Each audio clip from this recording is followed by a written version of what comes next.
नीट 2026 ची तयारी आता अंतिम टप्प्यात आलेली आहे. पण सध्या तुमच्या मनात एकच मोठा प्रश्न आहे, एक्झाम सिटी स्लिप आणि ऍडमिट कार्ड नेमकं कधी येणार? तुम्हाला माहिती आहे का, एनटीएच्या मागील 3 वर्षांचा कल काय सांगतो? मागील 3 वर्षाचा डेटा पाहिला तर सिटी स्लिप आणि ऍडमिट कार्ड येण्याच्या तारखांमध्ये एक विशिष्ट पॅटर्न दडलेला आहे. आपली नीट 2026 ची परीक्षा 3 मेला आहे, तर सिटी स्लिप नक्की कोणत्या तारखेला येईल? आणि सर्वात महत्त्वाचं म्हणजे सिटी स्लिप आणि ऍडमिट कार्ड मध्ये नेमका फरक काय आहे? अनेकांना वाटतं की सिटी स्लिप म्हणजेच हॉल तिकीट, पण तसं नाही.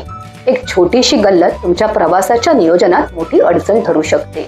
या सर्व प्रश्नांची अचूक उत्तरं, मागील 3 वर्षांचे सविस्तर विश्लेषण आणि 2026 साठीचा आमचा खास अंदाज आम्ही आमच्या नवीन व्हिडिओमध्ये आपणास सांगितलेला आहे. ची परीक्षा तणावमुक्त करण्यासाठी आणि ऐनवेळी होणारी धावपळ टाळण्यासाठी हा व्हिडिओ पाहणे तुमच्यासाठी अत्यंत आवश्यक आहे. चिर करू नका, आत्ताच स्क्रीनवर दिलेल्या लिंकला टच करून आमचा हा सविस्तर व्हिडिओ नक्की पहा. त्या आणि अशाच महत्त्वाच्या अपडेटसाठी महाराष्ट्र मेडिकल करिअर काउन्सिलिंग या आमच्या YouTube चॅनलला लाईक, शेअर आणि सबस्क्राईब करायला विसरू नका.